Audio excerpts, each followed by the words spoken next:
જો તમે તમારી બહેનની ભલાઈ ઈચ્છતા હો તો રક્ષાબંધન પર ભૂલથી પણ ન આપતા આ 5 વસ્તુઓ ભેટમાં. નહીંતર ભાઈ પોતાની બહેનને રાખડી બાંધ્યા પછી કોઈને કોઈ ભેટ આપે છે, પરંતુ ઘણી વખત જાણે અજાણે ઘણી એવી વસ્તુઓ આપી દે છે જે બહેન માટે અશુભ પરિણામ લાવી શકે છે.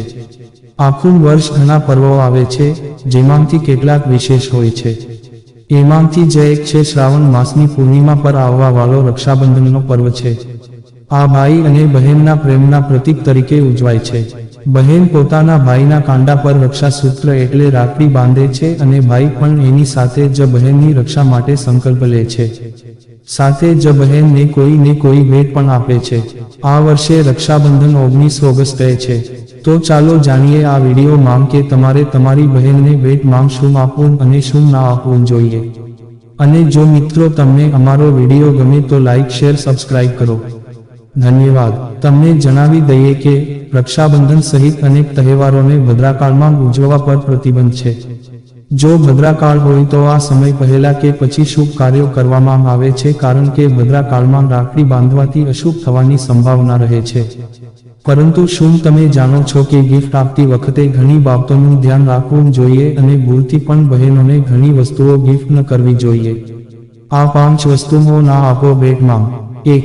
ચામડાને લગતી વસ્તુઓ. લેધર બેગ સહિતની ઘણી સ્ટાઇલિશ વસ્તુઓ બજારમાં ઉપલબ્ધ છે. આ ઘણી વખત ભેટ તરીકે ખરીદવામાં આવે છે, પરંતુ અમે તમને જણાવી દઈએ કે ચામડાની વસ્તુઓ શનિદેવ સાથે સંબંધિત છે, તેથી આ વસ્તુઓ તમારી બહેનને ક્યારેય ન આપો, નહીં તો તેને મુશ્કેલીનો સામનો કરવો પડી શકે છે. 2. કાળા રંગની વસ્તુઓ.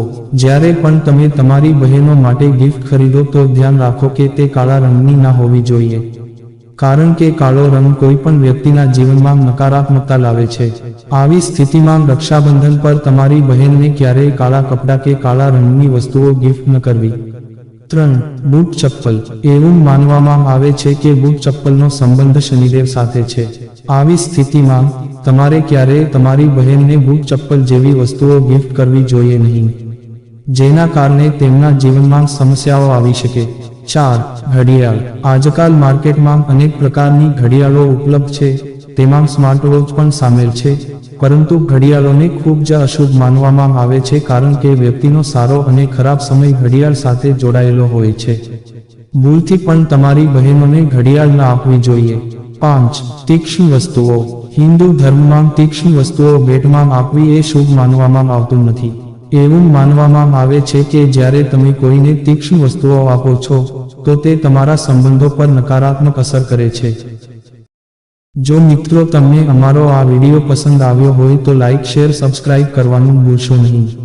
આવા નવા વિડીયો જોવા માટે અમારી YouTube channel Gujarati Hindi motivational સ્ટોરીને સબસ્ક્રાઇબ કરો. બાજુમાં રહેલ બેલ બટન ક્લિક કરો તેથી તમને અમારા નવા વિડીયોની નોટિફિકેશન મળે. ધન્યવાદ. નોંધ: આ વિડીયોમાં આપેલી કોઈ પણ માહિતીની ચોકસાઈ અથવા વિશ્વસનીયતાની ખાતરી આપવામાં આવતી નથી.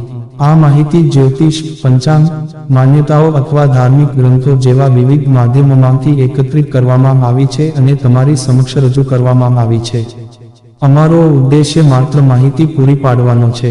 Gujarati Hindi motivational story YouTube channel તેની સત્યતા અને સિદ્ધ હોવાની અધિકૃતતા આપી શકતા નથી.